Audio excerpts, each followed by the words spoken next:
Bismillahirrahmanirrahim. Assalamualaikum warahmatullahi wabarakatuh. Bismillah wassalatu wassalamu ala rasulillah wa ala alihi wa sahbihi wa mawalah wa la hawla wa la quwata illa billahi wa ba'du. Alhamdulillah, di malam hari ini kita perdana duduk bertalabul ilmi di Pondok Pesantren Cahaya Ilmu. Taib, langsung aja, karena sesuai dengan permintaan kita mulai dari awal Al-Quran. Dan awal Al-Quran itu dimulai dari surah Al-Fatihah. Saya tidak akan mengkaji secara rinci tentang ayat per ayat dalam surah Al-Fatihah, tetapi saya ingin mengkaji dari sisi asrar, rahasia-rahasia, faedah-faedah yang ada dalam surah Al-Fatihah. Ma'asyiral muslimin yang dimuliakan Allah Subhanahu wa taala, surah Al-Fatihah ini adalah surah teragung yang diberikan kepada Rasul dan juga kepada seluruh umat Islam. Karena surah Al-Fatihah ini dipisahkan dari Al-Quran. Allah Subhanahu wa ta'ala ketika menganugerahi Al-Quran itu, Allah sendirikan Al-Fatihah. Makanya Nabi SAW bersabda, utitu, aku diberikan sab'al mathani wal Qur'anil azim, diberikan 7 ayat yang terulang dan juga Al-Quran. Padahal Fatihah itu bagian dari Al-Quran, tetapi Nabi SAW memisahkan. Jadi kita diberikan 2 nikmat. Al-Quran adalah nikmat, surah Al-Fatihah sendiri adalah nikmat. Kenapa demikian? Ada hadis yang menunjukkan tentang keistimewaan surah Al-Fatihah ini. Hadis ini dari Abdullah ibn Abbas radhiyallahu anhuma. Ketika Nabi SAW sedang duduk, sami'a naqidan min fawqihi, tiba-tiba mendengar suara yang menggelegar di atas kepalanya, tentu dari langit maksudnya. Maka Nabi SAW langsung mengangkat kepalanya ke langit. Maka Jibril alaihi salatu wassalam kemudian mengatakan kepada Nabi SAW, itu adalah suara pintu langit yang terbuka. Pintu itu tidak pernah terbuka kecuali hari ini. Kemudian turunlah malaikat, dan malaikat ini tidak pernah turun ke bumi kecuali hari ini. Kemudian kata Jibril, malaikat mengucapkan salam dan mengatakan kepada dirimu, wahai Muhammad, abshir binuraini utitahuma lam yu'tahuma nabiyyun qablak. Bergembiralah wahai Muhammad, karena engkau diberikan 2 cahaya yang tidak pernah diberikan para nabi sebelum. Kemudian Jibril mengatakan, Fatihatul Kitab wa khawatim surat Al-Baqarah. Pertama surah Al-Fatihah, dan yang kedua akhir daripada surah Al-Baqarah.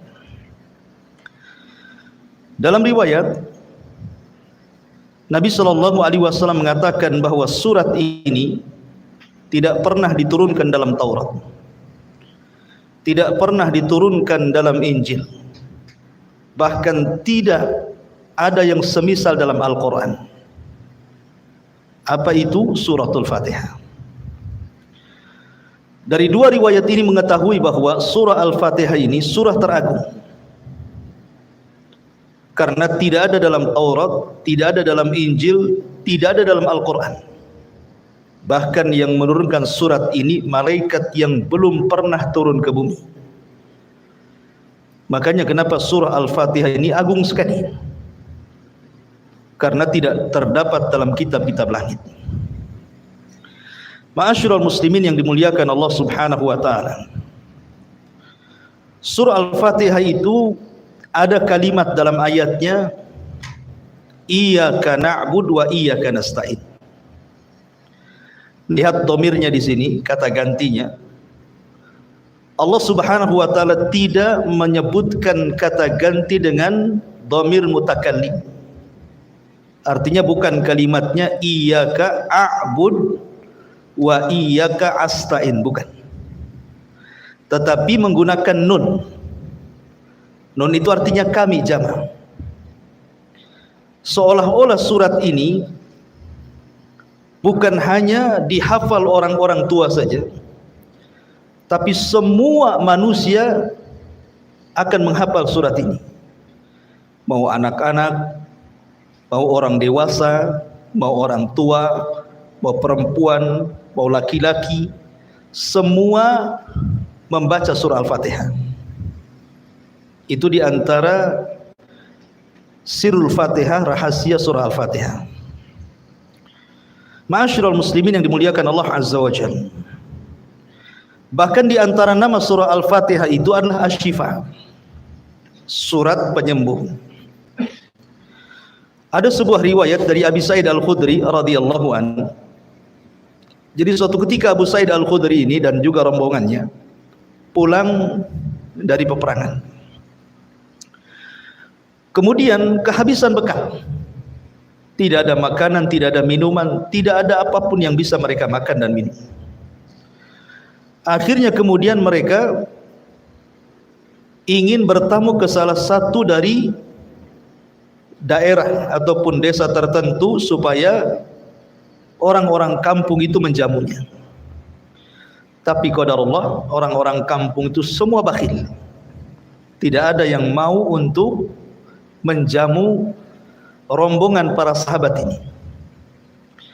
Akhirnya kemudian para sahabat ini pun keluar dari kampung itu dan hendak mencari kampung lain. Qadarullah, rupanya ketua kampungnya tersengat kalajengking.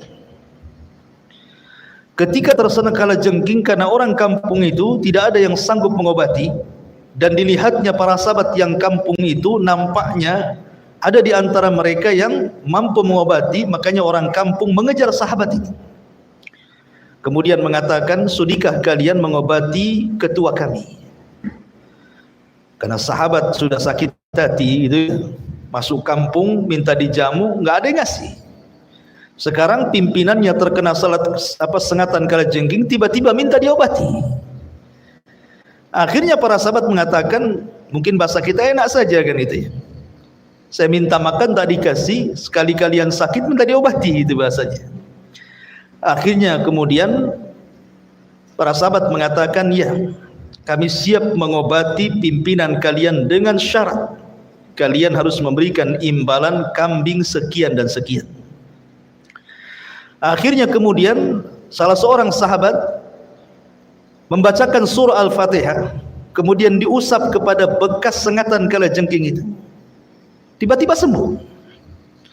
Sesuai perjanjian kalau sembuh ngasih kambing kan itu.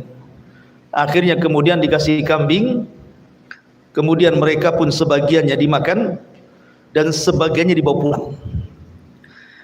Ketika kemudian sampai di hadapan Nabi SAW, para sahabat ini bercerita. Maka apa kata Nabi SAW? Dari mana kalian tahu bahwa surat itu adalah suratul ruqyah, surat yang bisa meruqyah? Kemudian Nabi SAW, kalau begitu maka berikan bagian kambing kalian untukku juga. Rasul minta bagian dari sini. Maka dari kisah ini surat Al-Fatihah itu disebut dengan suratul syifa, surat untuk menyembuhkan. Al-Imam Ibnul Qayyim rahimahullahu ta'ala itu mengarang satu kitab, judulnya Madarijus Salikin fi iyyaka na'budu wa iyyaka nasta'in. Itu beliau memberikan faedah banyak tentang surah Al-Fatihah. Lah kata Imam Ibnul Qayyim rahimahullahu ta'ala, dia mengatakan kullu da'in lahu dawa, setiap penyakit itu pasti ada obatnya.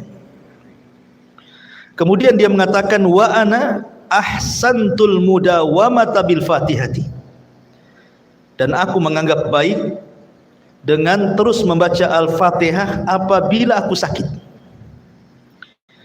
Jadi kata Ibnul Qayyim rahimahullahu ta'ala, setiap aku sakit kubacakan surah Al-Fatihah dengan niat kesembuhan, dan setiap aku membaca surat itu maka Allah sembuhkan penyakitku. Ini kisah Ibnul Qayyim rahimahullahu ta'ala yang mempraktikkan surat itu, dan dia mengarang satu kitab namanya Madarijus Salikin fi iyyaka na'budu wa iyyaka nasta'in. Luar biasa. Intinya bahwa surah Al-Fatihah itu salah satu rahasianya adalah israrnya dalam sebuah pengobatan. Saya akan rangkum beberapa rangkuman tentang rahasia di balik makna surah Al-Fatihah. Kenapa surah Al-Fatihah itu disebut Ummul Kitab coba? Itu artinya induk dari semua kitab. Karena kata Imam Ibnul Qayyim rahimahullahu ta'ala, sesungguhnya Allah subhanahu wa ta'ala ketika menurunkan kitab-kitab dari langit itu, jumlahnya berapa? 104 kitab. Walaupun yang kita kenal hanya Taurat, Injil, Zabur, Al-Quran. Sama dengan para rasul kan. Rasul yang diutus itu 102, nabi yang diutus 124.000. Dalam riwayat 120.000. Adapun jumlah rasul 315. Tapi yang kita kenalkan cuman 25 nabi. Begitu juga malaikat. Malaikat paling yang kenal Jibril, Mikail, Israfil kan, terbatas saja yang kita kenal nama-namanya. Tapi malaikat itu jumlahnya banyak. Makanya Allah mengatakan di dalam Al-Qur'anul Karim, wa ma ya'lamu junuda rabbika illahu, tidak ada yang tahu jumlah berapa malaikat kecuali Allah. Jadi Al-Qur'an ataupun kitab-kitab langit ketika diturunkan itu jumlahnya 104 kitab. Lah yang 4 ma'ruf. Yang 4 itu ma'ruf, Taurat, Zabur, Injil, Al-Quran, ma'ruf. Ya. Tapi yang 100 ini kan tidak ma'ruf. Al-Quran hanya mengistilahkan dengan kalimat suhuf. Allah mengatakan inna hadza lafi suhufil ula suhufi Ibrahim wa Musa. Hanya mengistilahkan suhuf saja. Lalu 100 suhuf ini diberikan kepada siapa? Ada yang mengatakan 50 suhuf diberikan kepada Nabiullah Syith. Nabi Syith itu nabi setelah Adam, sebelum Idris. Kemudian 30 suhuf diberikan kepada Nabi Idris. Kemudian 10 suhuf diberikan kepada Nabi Ibrahim, dan 10 suhuf diberikan kepada Musa selain Taurat. Berarti jumlahnya 100. 50 diberikan kepada Syith, ditambah 30, berarti sudah 80. Diberikan kepada Idris, yang 10-nya diberikan kepada Ibrahim, yang 10-nya diberikan kepada Musa. Kemudian di sana ada Taurat, ada Injil, ada Zabur, ada Al-Quran. Berarti semuanya 104 kitab. Kata para ulama, dari 100 kitab, kalau digabungkan dengan Taurat, maka Allah subhanahu wa ta'ala ringkas menjadi hukum-hukumnya dalam kitab Injil. Dan 100 kitab yang ada dalam Taurat ataupun Injil, karena Zabur itu bukan kitab-kitab hukum. Kalau Zabur itu kan tipis, dia cerita tentang nasihat-nasihat saja. Lain dengan Injil dan Taurat gitu ya, memang lengkap seperti Al-Quran. Lah dari 100 kitab, 100 suhuf, kemudian ditambah dengan Taurat, kemudian dengan Zabur dan Injil, itu Allah Subhanahu wa taala ringkas di dalam Al-Qur'an. Lah Al-Qur'an sendiri Allah ringkas dalam satu surat yang disebut dengan Suratul Fatihah. Dan surat Al-Fatihah sendiri diringkas lagi dalam satu ayat, Iyyaka na'bud wa iyyaka nasta'in. Makanya kalimat iyyaka na'budu wa iyyaka nasta'in mencakup seluruh kitab-kitab langit. Karena tujuan diturunkan Alkitab untuk apa? Wa ma khalaqtul jinna wal insa illa liya'budun. Kan tujuannya untuk ibadah. Maka ada pada kalimat iyyaka na'bud wa iyyaka nasta'in. Lah surah Al-Fatihah itu terkandung seluruh kitab, terutama Al-Qur'anul Karim. Kenapa demikian? Karena Al-Quran itu kalau kita bagi tiga, maka sepertiga Al-Quran itu bicara tentang akidah, sepertiga Al-Quran itu bicara tentang ibadah, dan sepertiganya bicara tentang akhlak yang di dalamnya ada kisah-kisah para nabi dan rasul dan iqab kepada orang-orang yang memusuhi para nabi dan rasul. Tiga perkara ini ada pada surah Al-Fatihah. Kalau kita cerita tentang akidah, maka ada pada 3 ayat pertama surah Al-Fatihah. Alhamdulillahirabbil alamin, Ar-Rahmanir Rahim, Maliki Yaumiddin. Ini bicara tauhid. Tauhid dari 3 tauhid, bicara tentang rububiyah, bicara tentang uluhiyah, bicara tentang asma dan sifat. Adapun rububiyah, Rabbul Alamin. Rabb, rububiyah diambil dari kata-kata Rabb, maka disebut rububiyah. Adapun uluhiyah, lillah. Uluhiyah itu diambil dari kalimat Allah menjadi uluhiyah. Adapun asma wa sifat Ar-Rahman, Ar-Rahim. Ini yang pertama. Adapun yang kedua bicara tentang ibadah. Iyyaka na'bud wa iyyaka nasta'in. Hanya kepadamu kami beribadah dan hanya kepadamu kami meminta pertolongan. Kemudian yang ketiga bicara tentang akhlak. Ihdinas siratal mustaqim, siratal ladzina an'amta alaihim. An'amta alaihim, orang yang kau berikan nikmat itu siapa? Dalam ayat yang lain, minan nabiyyin was-siddiqin wasyuhada was-salihin. Orang-orang yang diberikan nikmat itu mereka para nabi, mereka para siddiq, mereka para syuhada, mereka orang-orang saleh, dan mereka adalah orang-orang yang pantas kita tiru akhlaknya. Makanya surah Al-Fatihah itu mencakup Al-Quran secara keseluruhan. Ini yang pertama. Kemudian yang kedua, surah Al-Fatihah ini mengajarkan kepada kita bagaimana caranya kita beribadah. Bagaimana caranya kita beribadah kepada Allah Subhanahu wa ta'ala. Pertama, ma'rifatullah, mengenal Allah Subhanahu wa ta'ala. 3 ayat pertama mengenal Allah. Ya kan? Kan sebelum kita beribadah kita harus mengenal siapa yang kita ibadahi kan? Kalau Anda beribadah kemudian tidak kenal siapa yang Anda ibadahi, Anda sedang beribadah kepada siapa? Kan itu ya. Kita ibadah ini harus tahu yang diibadahi siapa. Yang diibadahi adalah Allah. Makanya Allah ajarkan bagaimana cara beribadah. Sebelum kita mengatakan iyyaka na'bud, hanya kepada mulah kami beribadah, Allah kenalkan dulu siapa dirinya. Alhamdulillahirabbil alamin, Ar-Rahmanir Rahim, Maliki Yaumiddin. Inilah ma'rifatullah dengan segala jenis tauhid yang saya sebutkan tadi. Kemudian yang ketiga, di dalam ayat ini juga, dalam surat Al-Fatihah ini juga diajarkan kepada kita bagaimana caranya kita meminta hidayah. Meminta hidayah. Kalau kita melihat hadis Nabi SAW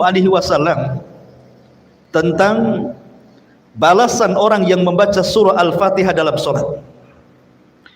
Kata Nabi SAW, Fatihah itu dibagi menjadi 2. Separuhnya untuk Allah dan separuhnya untuk hamba. Kemudian Allah Subhanahu wa taala berfirman dalam hadis qudsi, kalau Anda membaca alhamdulillahirabbil alamin, segala pujinya milik Allah, Rabb semesta alam, maka Allah akan menjawab apa? Hamidani abdi, hambaku sedang memujiku. Apabila kita membaca dalam salat kita Ar-Rahman Ar-Rahim, maka Allah jawab di langit, Asna alayya abdi, hambaku sedang mengagungkan diriku. Kalau kita membaca Maliki Yaumiddin, maka Allah Subhanahu wa taala akan jawab di langit, Majjadani abdi, hambaku sedang membesarkan diriku.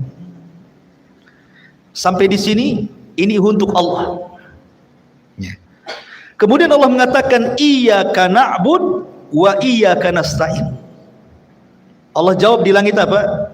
Hadza baini wa baina abdi wa li abdi mas'al. Hadza baini, ini dalam kalimat iyyaka na'bud, ini untukku, ibadah itu untuk Allah. Wa iyyaka nasta'in, ini untuk hambaku. Karena meminta pertolongan itu kita minta pertolongan kepada Allah. Wali abdi mas'al, dan Allah berjanji akan mengabulkan hamba-hambanya yang meminta kepadanya. Ihdinas siratal mustaqim, siratal ladzina an'amta 'alaihim ghairil maghdubi 'alaihim waladdallin. Sama, hadza baini, ini untukku, maksudnya hidayah milik Allah, ya kan? Karena kita tidak bisa memberikan hidayah kecuali irsyad, taufik itu milik Allah. Wa baina abdi, dan bagi hambaku, dengan cara terus berdoa meminta hidayah kepada Allah Azza wa Jalla agar dihindarkan dari sifat-sifat orang Yahudi al-maghdub dan juga sifat-sifat orang Nasrani al-zalim. Makanya dalam mazhab Syafi'i, dalam sebagian mazhab mereka mengatakan kalau antum sholat, karena dalam mazhab Syafi'i itu sholat wajib membaca Fatihah. Mau dikeraskan imamnya, mau disirkan imamnya, makmum tetap baca Fatihah. Itu dalam mazhab Syafi'i. Kalau seandainya seorang makmum dia masbuk, kemudian imam sedang membaca surat, antum baru memulai Al-Fatihah, tapi antum sudah membaca 3 ayat pertama, kemudian imam ruku, itu sudah dianggap 1 rakaat. Kenapa? Karena hak Allah sudah antum penuhi. Bisa paham ya? Karena hak Allah antum sudah penuhi, ya. Tetapi kalau seandainya belum selesai baru alhamdulillah kemudian ruku, belum dianggap 1 rakaat. Paham kan? Ya, itu dalam mazhab Syafi'i seperti itu. Karena 3 ayat pertama itu hak Allah, kemudian 4 ayat setelahnya itu hak hambanya. Ma'asyiral muslimin yang dimuliakan Allah Azza wa Jalla, lah perhatikan dalam jawaban-jawaban Allah itu. Allah Subhanahu wa taala menjawab dengan 3 jawaban haknya. Pertama, hamidani abdi. Yang kedua, asna alayya abdi. Yang ketiga, majjadani abdi. Hambaku sedang memujiku, hambaku sedang mengagungkan diriku, hambaku sedang membesar-besarkan diriku. Kalau dalam kehidupan kita setiap hari satu kita senantiasa memuji Allah dengan mengucapkan alhamdulillah, segala puja hanya milik Allah Azza wa Jalla. Kemudian kita agungkan Allah, kemudian kita besarkan Allah, kemudian setelah itu kita beribadah kepada Allah Subhanahu wa taala. Kemudian setelah itu kita berdoa kepada Allah isti'anah. Maka 5 perkara ini sebab kita mendapatkan hidayah. Karena tartibnya seperti itu kan? Ya. Tartibnya alhamdulillahirabbil alamin. Berarti kita disuruh untuk memuji Allah. Ar-Rahman Ar-Rahim disuruh mengagungkan Allah. Maliki Yaumiddin disuruh membesarkan Allah. Iyyaka na'bud disuruh beribadah kepada Allah. Wa iyyaka nasta'in disuruh berdoa kepada Allah. Maka di situ Allah mengatakan ihdina. Kalau kita amalkan 5 perkara, maka kita dapat hidayah. Maka dalam surah Al-Fatihah ini terkandung bagaimana sebab kita mendapatkan hidayah. Yang ajibnya adalah dalam kalimat-kalimat Al-Fatihah, di situ ada Ar-Rahman Ar-Rahim. Berarti sifatnya rahmah.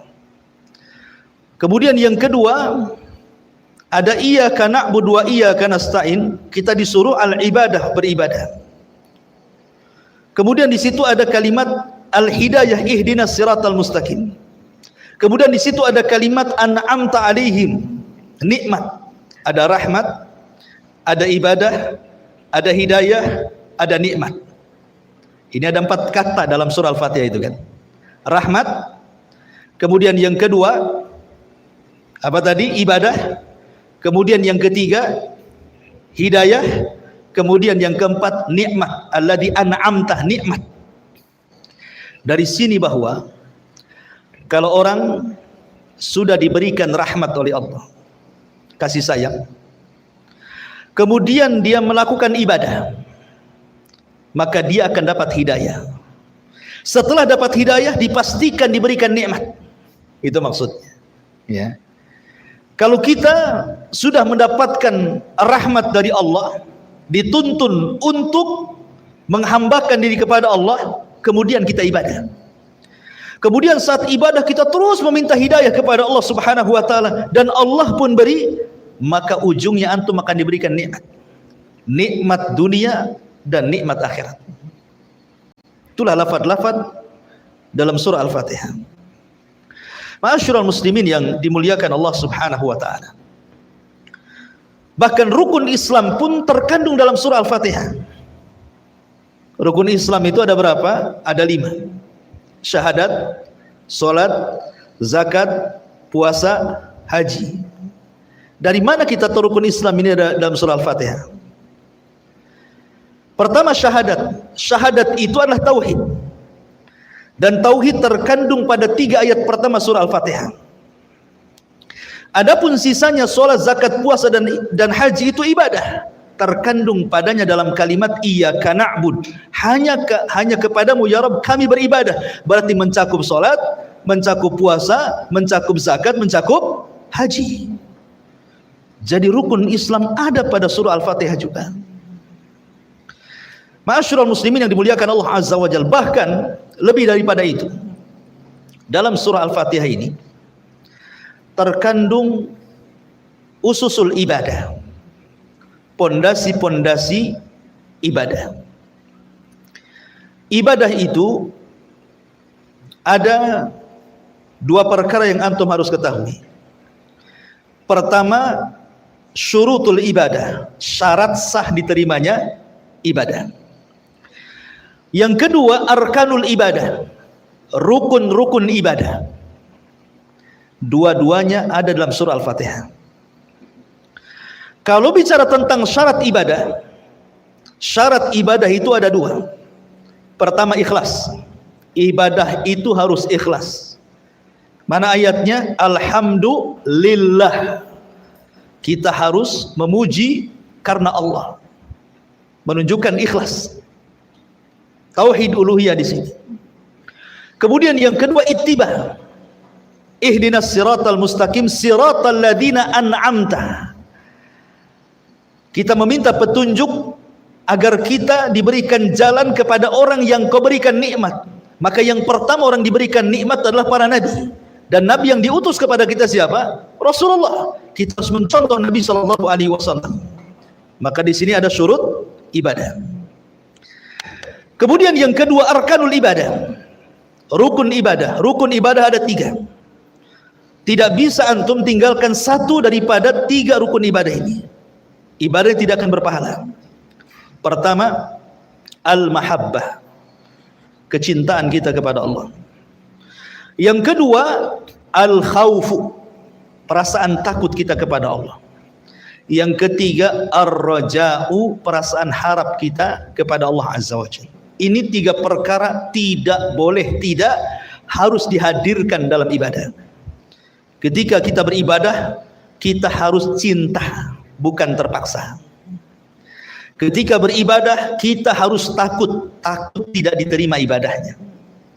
Ketika kita beribadah, kita harus mengharap dengan ibadah ini Allah akan berikan balasan berupa sorga dan kenikmatannya. Ini 3 perkara tidak boleh tinggalkan dalam ibadah. Makanya disebut arkanul ibadah namanya, rukun-rukun ibadah. Dan itu ada pada surah Al-Fatihah. Pertama, al-mahabbah, perasaan cinta. Alhamdulillah, segala puja dan puji hanya milik Allah. Tidak mungkin kita memuja dan memuji Allah kecuali karena cinta. Makanya kalau orang cinta pasti memuji, kalau orang benci pasti mencela, kan begitu ya. Kalau kita memuji orang, hilang keburukannya, yang ada kebaikannya. Kalau kita membenci, hilang kebaikannya, yang ada keburukannya. Maka kalimat alhamdulillah itu artinya penanaman cinta kepada kita, cinta kepada Allah Subhanahu wa taala. Kemudian yang kedua, raja, harapan. Ar-Rahman Ar-Rahim, ini ada kandungan harapan. Kenapa? Karena Ar-Rahman Ar-Rahim itu sifatnya sama, rahmat, artinya kasih sayang Allah Subhanahu wa taala kepada kita. Di sini ada harapan, ada ketenangan bagi kita. Kita ini sedang bermuamalah dengan zat yang penuh dengan rahmat. Makanya segudang dosa yang kita lakukan, kalau kita menghadap Allah Subhanahu wa taala dan tidak membawa kesyirikan sedikit pun, tetap Allah terima taubatnya. Bahkan orang yang berbuat syirik sekalipun kalau bertobat, tetap diterima taubatnya. Ada harapan, harap kepada Allah Subhanahu wa taala. Kemudian yang ketiga, al-khauf, perasaan takut. Dari mana kita ambil? Maliki yaumiddin, bahwa Allah itu raja di hari pembalasan. Kita harus takut. Makanya kata Umar bin Khattab radhiyallahu an, ketika memberikan catatan kepada kalimat Maliki yaumiddin, beliau mengatakan, kalau seandainya orang paham bahwa di sana ada yaumuddin, yaumuddin itu hari pembalasan, ma'akalal qawiyyu dhaif, tidak mungkin orang kuat memakan orang lemah. Tidak mungkin orang itu semena-mena gitu ya, menindas itu tidak mungkin. Kenapa? Karena ada balasan. Iya, di dunia dia bisa menekan orang, di akhirat dia ditekan Allah, kan itu ya.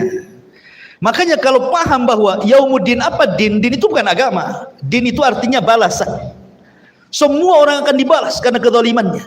Makanya kalau orang paham perkataan Umar bin Khattab bahwa di sana ada hari pembalasan, tidak mungkin orang itu mencuri, tidak mungkin orang berdusta, tidak mungkin orang menipu, tidak mungkin orang zalim, tidak mungkin orang hasad, tidak mungkin orang menyakiti, tidak mungkin orang mencela, mencaci, memaki, menggibah dan yang lainnya. Kenapa? Di sana ada hari pembalasan gitu ya. Maka timbul perasaan al-khaufu, takut. Berarti dalam surah Al-Fatihah juga di situ ada ususul ibadah, namanya pondasi-pondasi ibadah, baik syaratnya ataupun rukunnya. Jadi luar biasa surah Al-Fatihah itu. Ya. Ma'asyiral muslimin yang dimuliakan Allah Subhanahu wa taala. Kemudian juga kalau kita melihat petikan-petikan dalam surah Al-Fatihah, Allah Subhanahu wa taala ketika menyebut kalimat alhamdulillahi rabbil alamin, pujian hanya milik Allah Subhanahu wa taala. Sering saya jelaskan kepada antum, kalimat alhamdu itu, alhamdulillah, itu bukan kalimat biasa, tapi kalimat yang luar biasa. Karena kalimat alhamdulillah ini yang mengucapkan bukan hanya sekedar manusia. Semua makhluk yang Allah ciptakan, mereka bertasbih dengan menyebutkan alhamdulillah. Ini kalau seandainya botol ini dia sedang bertasbih kepada Allah Azza wa Jal, kemudian kita mampu mendengar ucapan tasbihnya, pasti botol itu akan mengucapkan alhamdulillah. Tiang, kipas, apalagi di sini meja yang antum pakai itu, mereka semua bertasbih. Karena Allah yang mengatakan wa im min kulli syai'in illa yusabbihuna bihamdi walakin la tafqahuna tasbihahu. Dan itu ya. Segala sesuatu yang Allah ciptakan itu semua bertasbih, cuman kalian tidak paham tasbihnya. Dengan apa mereka bertasbih? Bihamdi. Kalimat hamdi artinya kalimat alhamdulillah. Berarti kalau seandainya Allah perdengarkan pohon pisang bertasbih, pasti pohon pisang akan mengucapkan alhamdulillah.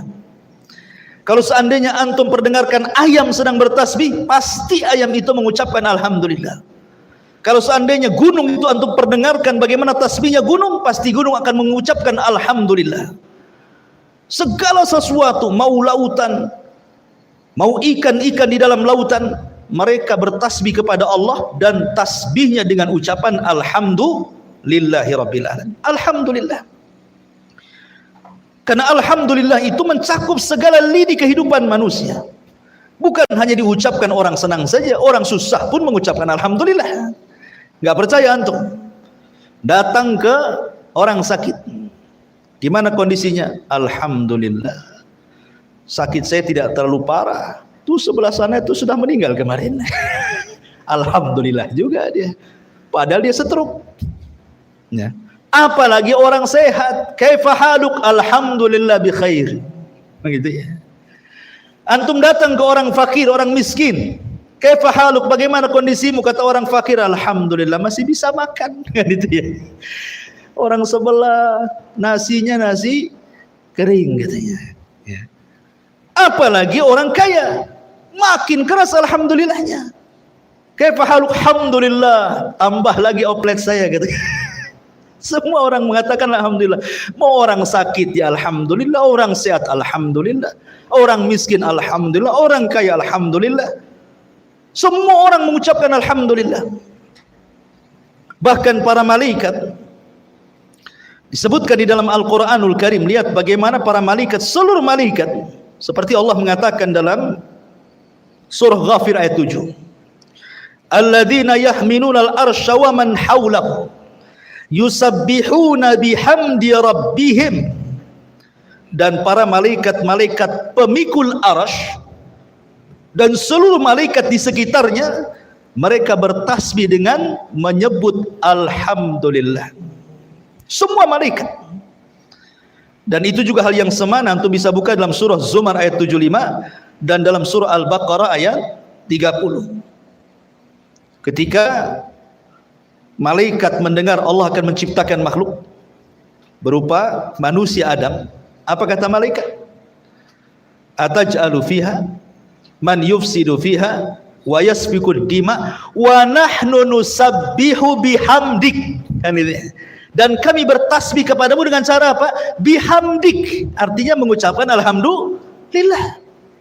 Semua malaikat apabila bertasbih kepada Allah, pasti ucapan mereka alhamdulillah. Segala puja dan puja hanya milik Allah. Karena Allah itu paling suka dipuji. Tabiat manusia juga sama kan. Antum kalau dipuji senang kan? Oh tampan padahal tidak. Oh cakep padahal tidak gitu. Oh cerdas padahal bodoh gitu. Tapi kalau dipuji kan senang kan? Kalau makhluk saja suka dipuji, makanya kenapa banyak ibadah yang ditolak karena riya. Walillahi matsalul a'la. Tentu Allah lebih berhak untuk itu. Makanya kenapa Allah memuji dirinya tanpa harus mengatakan kul, tidak seperti kul a'udzu birabbin nas, kul huwallahu ahad, kul enggak. Tapi Allah mengatakan alhamdulillah. Allah tidak katakan kul ya Muhammad alhamdulillah. Ya, kenapa? Karena tidak perlu Allah mengatakan katakan ya Muhammad alhamdulillah, karena Allah sendiri sudah memuji dirinya. Tidak perlu lagi kul katakan, karena Allah itu suka dipuji. Ma'asyiral muslimin yang dimuliakan Allah Azza wa Jalla, lihat para nabi. Nabi Nuh alaihi salatu wassalam, ketika dia diselamatkan oleh Allah Subhanahu wa taala setelah dia membuat kapal, dan kaumnya mengejek Nabi Nuh dan mengatakan, ya Nuh, kemarin kau jadi nabi, sekarang jadi tukang kayu pula katanya. Karena dia buat kapal, jadi diejek sama kaumnya. Nuh, kenapa kau tidak berdakwah lagi? Asyik sibuk buat kapal katanya. Kapalnya pula di padang pasir. Ya. Mana bisa kapal itu berjalan di padang pasir? Seperti seorang penyair Arab mengatakan apa? Tarjun najata walam tasliku masalikaha innas safinata la tajri 'alal yabas. Engkau mengharap keselamatan tapi tidak pernah menempuh jalannya. Bagaimana mungkin kapal laut bisa berjalan di padang pasir? Kan itu ya. Jadi Nuh itu dia membuat kapal di padang pasir. Sehingga kaumnya itu menganggap gila kalau buat perahu ya di laut sana, ngapain buat kapal di padang pasir. Kemudian mereka mengejek, ya Nuh, kemarin kau jadi nabi, sekarang kau jadi tukang kayu, katanya. Mereka tidak paham Nuh sedang mempersiapkan sesuatu yang Allah perintahkan karena kecongkakan umatnya. Ketika betul-betul kapal sudah jadi, tanda-tandanya sudah ada, maka Nuh kemudian memasukkan orang yang beriman dan binatang sepasang-pasang ke perahunya. Kemudian terjadi banjir bandang dan tufan ketika semua umatnya tenggelam, dan Allah selamatkan Nuh alaihi salatu wassalam. Apa kata Nuh dalam surah Al-Mu'min ayat 28? Allah katakan, faqulil hamdulillahilladzi najjana minal qaumi zalimin. Katakan ya Nuh, alhamdulillah. Allah mengatakan, katakan ya Nuh, alhamdulillah, yang telah menyelamatkan kami dari kaum yang zalim. Nuh disuruh mengucapkan alhamdulillah. Kemudian Nabi Ibrahim ini sudah tua dan juga istrinya sudah tua, mandul lagi, tidak mungkin punya anak. Makanya kemudian karena sudah putus asa tidak mungkin punya anak, Sarah mengatakan kepada Ibrahim, menikahlah kau dengan Hajar, mudah-mudahan kau punya anak. Akhirnya kemudian digaulilah Hajar, betul-betul hamil, punya anak Ismail. Rupanya selang beberapa waktu, akhirnya kemudian Sarah pun punya anak Ishak. Terkadang harus dipancing dulu ya. Jadi antum yang menikah lama tidak punya anak, coba poligami kayak Ibrahim. Lihat bagaimana Allah Subhanahu wa taala firmankan dalam surah Ibrahim ayat 39, alhamdulillah alladzi wahabali 'alal kibari Ismail wa Ishaq inna rabbi lasami'ud du'a. Apa kata Ibrahim? Alhamdulillah, yang telah menghibahkan kepadaku, memberikan kepadaku di saat tuaku Ismail kemudian Ishak. Ibrahim mengucapkan alhamdulillah, kan itu ya. Kemudian juga kita lihat Nabi Daud dan juga Sulaiman. Nabi Daud itu dan Nabi Sulaiman ini kehususan nabi-nabi Bani Israel. Bani Israel itu terdiri daripada 12 putra Yakub dari 4 wanita. 12 inilah yang disebut dengan bapak-bapak Bani Israel. Karena Israel sendiri adalah nama lain daripada Yakub. Yakub itu nama lainnya Israel. Punya anak 12. Dari 12 ini punya anak, maka kumpulan anak-anaknya itu disebut Bani Israel. Tetapi dari putra-putra Yakub hanya ada 2. Satu turunannya jadi nabi, satu turunannya jadi raja semua. Pertama dari Lawi atau Lawa, semua jadi nabi. Ribuan para nabi terlahir dari Lawa ibn Yakub. Tetapi yang turunannya jadi raja dari Yahuda, yang turunannya disebut Yahudi, itu semua jadi raja sampai ke anak cicitnya. Tetapi Nabi Daud dan Sulaiman putranya itu menggabungkan 2 keistimewaan, raja plus nabi. Kalau yang lain kan raja ya raja saja, nabi ya nabi saja. Tapi Nabi Daud dan Sulaiman itu menggabungkan 2 nikmat itu, nikmat raja dan nikmat nabi. Allah Subhanahu wa taala mengingatkan akan nikmat yang Allah anugerahkan kepada Daud dan juga Sulaiman. Apa kata Allah dalam Al-Qur'an? Walaqad ataina Dawuda wa Sulaimana ilma wa qala alhamdulillahilladzi faddalana ala katsirin min ibadihil mu'minin. Dan sungguh kami telah berikan kepada Daud dan Sulaiman pengetahuan luas soal dunia dan akhirat. Dunia jadi raja, akhirat jadi nabi, kan itu. Kemudian keduanya mengatakan alhamdulillah, segala puja dan puji itu hanya milik Allah yang telah mengutamakan kami atas kebanyakan hamba-hamba Allah yang beriman. Nabi Sulaiman dan Daud mengucapkan alhamdulillah, kan itu. Bahkan Nabi SAW juga disuruh oleh Allah Subhanahu wa taala untuk mengucapkan alhamdulillah. Seperti Allah mengatakan, "Qulil hamdulillah wa salamun ala ibadihi alladziina astafallahu khairun amma yusyrikun." Dalam surah An-Naml ayat 59. Katakan ya Muhammad, alhamdulillah. Rasul disuruh memperbanyak ucapkan alhamdulillah. Bahkan kalimat yang pertama diucapkan Nabi Adam adalah alhamdulillah. Jadi ketika Allah Subhanahu wa taala menciptakan Adam, diutus malaikat Jibril, Mikail, dan malaikat-malaikat yang untuk mengambil tanah di bumi ditolak sama bumi. Nggak boleh. Ketika diutus malakul maut, bumi tidak bisa apa-apa. Sehingga malakul mautlah yang mengambil tanah-tanah dengan berbagai macam sifat dan warnanya dari bumi diangkat ke langit. Itulah bahan baku Adam. Karena bahan baku Adam itu dari sifat-sifat bumi, ada yang keras, ada yang lembut, ada yang becek gitu ya mungkin bahasa kita. Ada yang tanah hitam, ada yang tanah putih, ada yang merah, dan macam-macam warna tanah. Makanya sifat manusia sama dengan sifat tanah. Makanya tanah, ada orang yang keras, oh mungkin dari tanah keras gitu. Ada yang lembut, mungkin dari yang becek-becek gitu, lempung-lempung gitu. Ada yang hitam, oh mungkin dari tanah hitam. Ada yang putih, mungkin dari tanah putih. Ada yang kehitaman, keputihan atau belang, mungkin campuran. Gitu. Jadi semua sifat manusia itu kembali kepada sifat tanah. Ya. Diangkatlah Nabi bahan baku Adam ini ke langit. Kemudian Allah sendiri yang membentuknya. Ingat, Allah sendiri yang bentuknya. Itulah keutamaan Adam, dibentuk oleh Allah. Allah yang bentuk. Makanya Allah mengatakan laqad khalaqnal insana fi ahsani taqwim.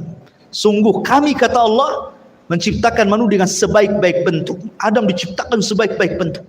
Makanya manusia itu paling indah ciptaannya dibandingkan semua makhluk Allah yang Allah ciptakan di bumi.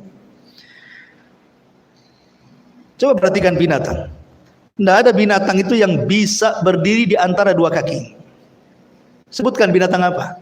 Dia bisa berdiri dengan dua kaki, berjalan tegap gagah seperti manusia. Tidak ada. Sapi 4 kaki, kambing sama, ya kan?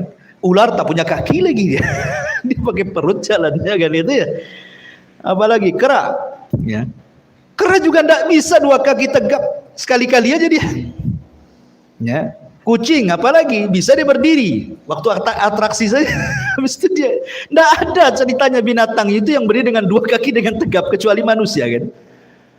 Karena memang manusia itu fi ahsani taqwim. Allah sendiri yang bentuk. Lah ketika Allah Subhanahu wa taala memasukkan ruh kepada Adam di hadapan para malaikat, pertama kali Adam itu bersin. Haji gitu. Ya. Apa kata Allah? Qul ya Adam alhamdulillah. Katakan ya Adam alhamdulillah. Berarti ucapan yang pertama Nabi Adam keluar dari mulutnya itu alhamdulillah. Maka Allah mengatakan yarhamuka rabbuk. Rabbmu memberikan rahmat kepadamu Adam. Makanya jadi sunnah kalau orang bersin baca alhamdulillah, di sampingnya mendoakan yarhamukallah.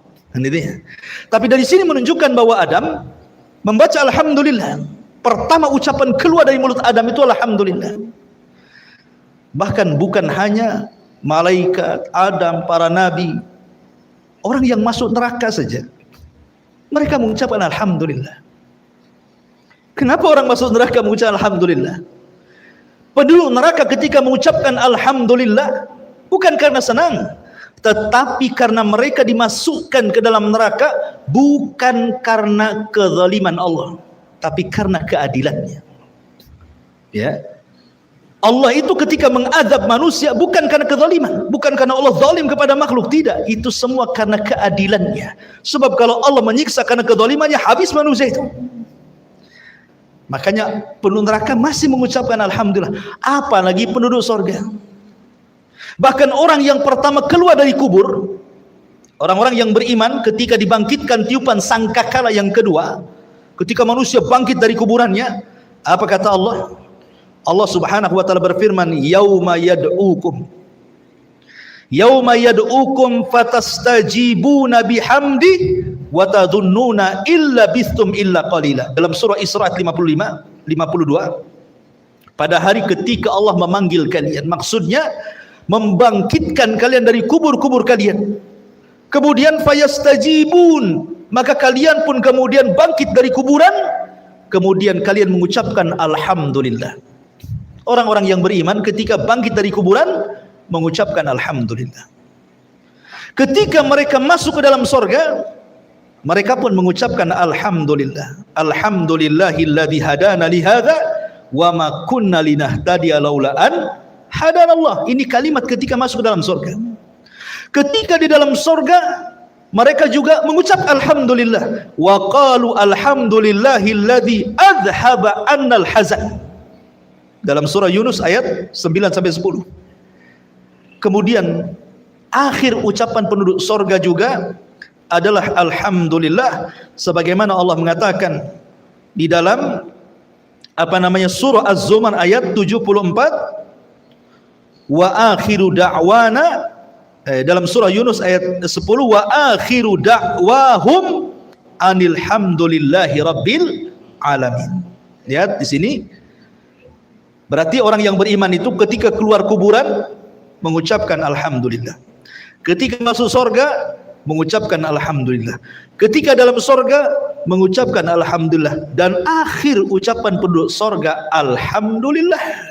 Nah, jadi oleh karena itulah kenapa Rasul mengatakan, katakanlah alhamdulillah ala kulli hal. Ucapkan alhamdulillah dalam kondisi apapun. Karena begini ikhwan, ketika antum kerja, yang sudah kerja, antum berangkat dari rumah ke tempat pekerjaan, ya, kemudian antum melihat ada orang yang kecelakaan, tertabrak blok gitu kan, mati. Harusnya apa yang antum katakan? Alhamdulillah.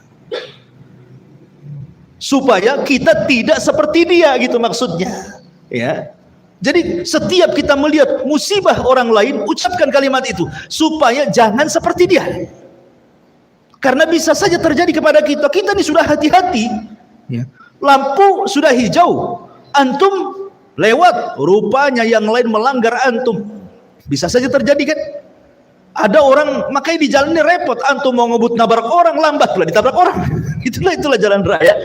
Dan jalan raya itu tempat kematian paling banyak hari ini.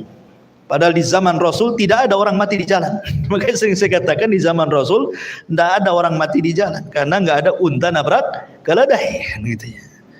Zaman sekarang truk nabrak tronton gitu ya, beca ditabrak sama mobil, macam-macam.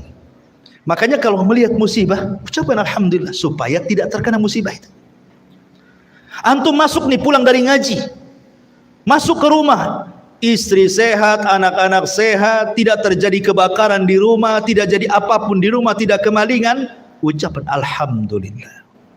Supaya apa?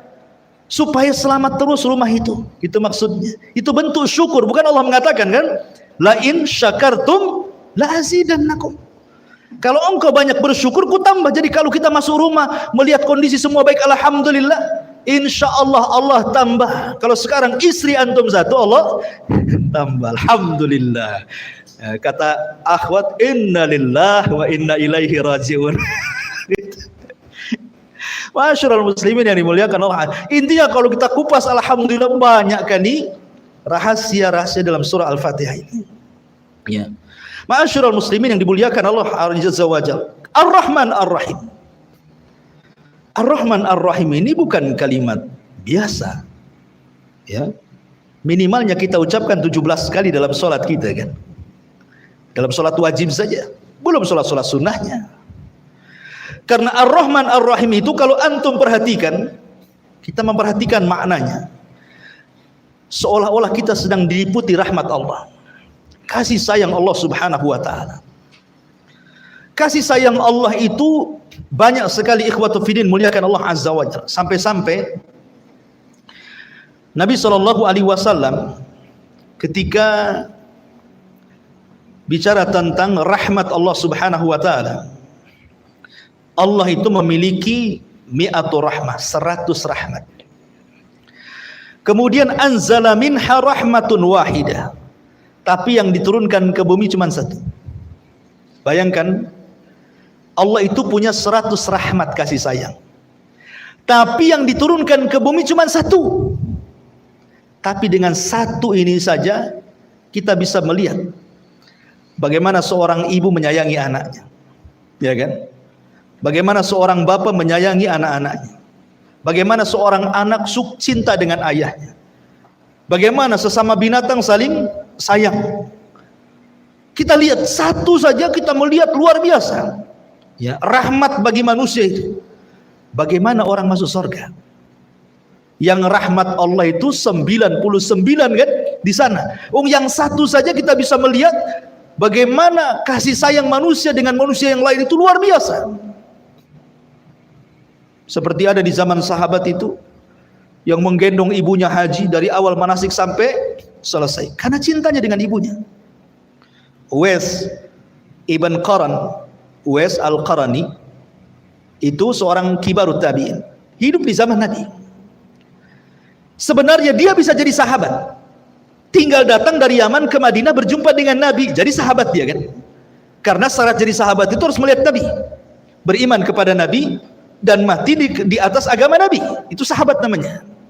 Tapi Uwais al-Qarani bela-bela dia birrul walidain, sayangnya dengan ibunya sampai mengalahkan semuanya, ya.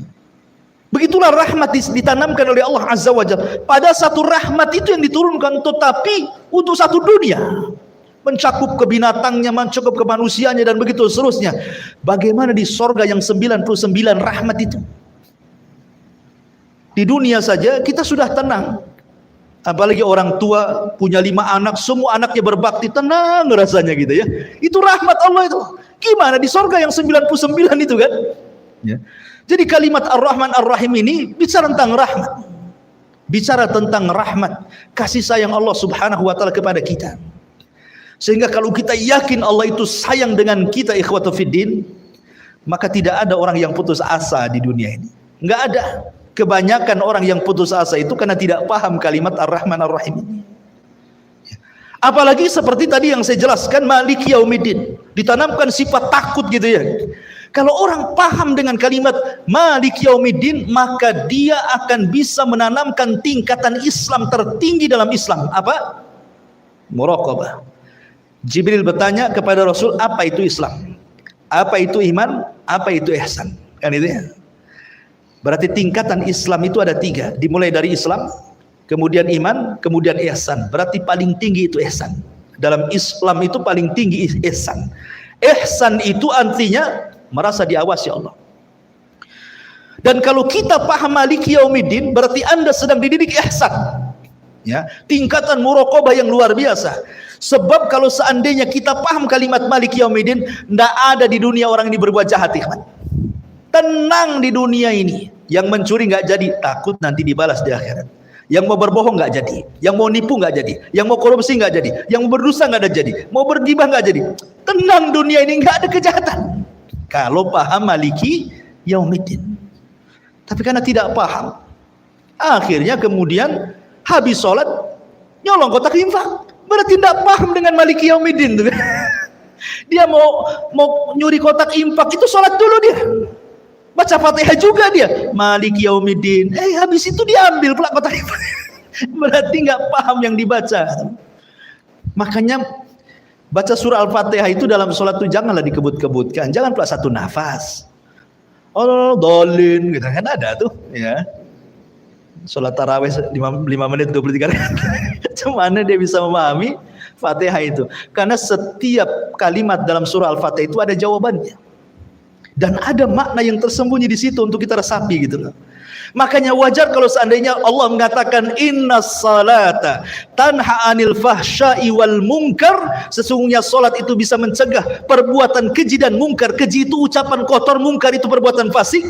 Karena orang yang salat kalau paham kalimat Maliki Yaumiddin tidak mungkin mengucapkan kalimat kotor, tidak pula mungkin melakukan perbuatan fasik. Kan itu ya? Karena pasti akan ada balasannya gitu maksudnya. Karena ada tuh pertanyaan, Ustaz, katanya sholat itu bisa mencegah perbuatan keji dan mungkar. Kok habis sholat masih banyak orang mabuk? Itu yang adzan itu tukang adu ayam itu katanya. Karena tidak paham kalimat per kalimat dalam surah Al-Fatihah itu. Kalau dia meresapi Maliki Yaumiddin saja, sudah istirahatlah bumi dari penjahat. Itu satu ayat dalam surah Al-Fatihah. Bisa istirahat bumi dari kejahatan. Tapi karena tidak paham yang dibaca, akhirnya wajar solatnya belum mampu merubah dari perbuatan keji dan mungkar itu. Karena Maliki Yaumiddin itu mengajarkan muraqabah tingkat tinggi itu. Supaya kita jangan berbuat jahat dan hanya seolah-olah kita dilihat Allah. Kemudian kalau kita lihat juga kalimat iyyaka na'bud. Hanya kepadamu kami beribadah dan hanya kepadamu kami meminta pertolongan. Kata Imam Ibnul Qayyim, Allah mendahulukan ghayah sebelum wasilah. Ghayah itu tujuan, wasilah itu perjalanan ke tujuan. Nah, itu ya. Kalau kita mau ke Batu Aji itu ghayahnya, perjalanannya itu disebut wasilah, ya kan? Allah mendahulukan ghayah tujuan hidup manusia sebelum wasilah sampai ke tujuan. Karena tujuan kita ibadah, isti'anah itu wasilah. Ya. Berarti kita diajarkan dalam kalimat iyyaka na'budu wa iyyaka nasta'in itu penghambaan diri. Apa sih itu ibadah? Ibadah itu kata lain daripada al-khudu wat tadzallul, itu ibadah. Khudu itu artinya merendahkan, tadzallul itu menghinakan. Kita merendahkan diri di hadapan Allah dan menghinakan diri di hadapan Allah. Makanya kenapa Allah itu paling suka kepada orang yang sujud. Karena ketika kita sujud itu betul-betul kita sedang merendahkan diri kepada Allah. Disitulah Allah akan ijabah setiap doa orang yang sujud. Karena hadisnya bahwa seafdal-afdalnya doa ketika sujud. Allah tidak mungkin menolak doa orang yang sedang sujud. Maka kalau ingin berdoa ketika sujud itulah, karena itu waktu rendah-rendahnya kita di hadapan Allah itu. Ketika merendahkan betul, meletakkan dahi di tanah, itulah sebenarnya merendahkan kita kepada Allah. Kalau orang paham iyyaka na'bud, saya kira tidak ada orang sombong di bumi ini. Enggak ada. Karena semuanya harus merendahkan kepada Allah. Tidak ada orang yang congkak, yang sombong, yang takabur itu tidak ada. Kalau seandainya para penguasa itu ketika sujud dalam solat, kemudian ketika dia membaca surah Al-Fatihah iyyaka na'bud, maknanya kita harus merendahkan dan menjadi hamba bagi Allah. Tidak mungkin kemudian dia takabur ketika menjadi pemimpin. Karena di sana ada pemimpin yang sesungguhnya Allah Subhanahu wa taala. Apalah kita di hadapan Allah, wallahu akhrajakum min butuni ummahatikum la ta'lamuna syai'a. Ketika kita dikeluarkan dari rahim ibu kita tidak tahu apa-apa loh. Melihat saja tidak, mendengar saja tidak, bergerak saja tidak bisa, lemah. Baru sedikit-sedikit Allah kasih pendengaran, kasih pemandangan, kasih gerakan, kasih kekuatan. Besar sedikit, kasih kuat badan, kasih kecerdasan. Dengan cerdas akhirnya sekolah, dengan sekolah jadi insinyur, jadi dokter, jadi ini, jadi itu. Semua Allah yang kasih. Lalu kenapa Anda sombong? Itu maksudnya. Karena tidak paham kalimat iyyaka na'budu wa iyyaka nasta'in. Kalau orang paham kalimat ini, tidak ada orang nyembah, sembah. Nah, kandungan Al-Fatihah itu luar biasa kemana-mana gitu. Iyyaka na'budu wa iyyaka nasta'in. Ihdinas siratal mustaqim. Ya. Ihdinas siratal mustaqim ini cerita hidayah. Hidayah itu penting, ikhwan. Karena orang kalau tidak dapat hidayah, sesat kita. Kalau sudah sesat, lihat akhirnya jadi pengebom. Khawarij sesat, jadi ngebom sana sini. Kan itu ya. Kemudian Syiah sesat. Ketika Asyura tanggal 10 dipukul-pukul badan sampai bayi kecil diketuk kepalanya sampai keluar darah tuh. Supaya merasakan bagaimana perih pahitnya Husain ketika dibantai di Karbala katanya. Karena kesalahan mereka. Itu kan kesalahan orang Syiah menyuruh Husain dari Hijaz menuju ke Kufah. Rupanya dibantai di situ. Yang bantai pun orang Syiah. Sehingga mereka menyesal. Makanya setiap kemudian Muharram mereka membuat ulang tahun Karbala. Memukul-mukul, lihatlah di YouTube tuh. Coba antum, di pisau dikasih rantai itu, dipukul kayak orang gila sampai bayi diketuk sampai keluar darahnya. Lihat, kalau nggak dapat petunjuk jadi gini ibadahnya nih. Ya. Lihat orang-orang yang merasa makrifat, akhirnya tidak sholat, tidak puasa, tidak zakat, tidak haji, karena sudah makrifat, sudah kenal dengan Allah, tidak perlu sholat lagi, tidak perlu puasa lagi, maksiat pun boleh, karena Allah ada pada hatinya, sudah berkumpul dengan badan yang disebut hululiyah, manunggali kaulu gusti, orang Jawa bilang. Sudah nyatu gitu ya, sudah nyatu, akhirnya buat apa lagi ibadah? Sholat yang penting eling katanya. Kalau sudah eling dikatakan sholat. Dalilnya apa? Inna sholata li dzikri. Sholat itu untuk mengingatku. Berarti kalau sudah ingat tak perlu sholat. Lihat akhirnya apa? Nggak sholat nggak apa. Lihat kalau nggak kasih petunjuk seperti ini jadinya. Ya. Jadi kalau kita tidak dapat petunjuk, sesat kita. Ya.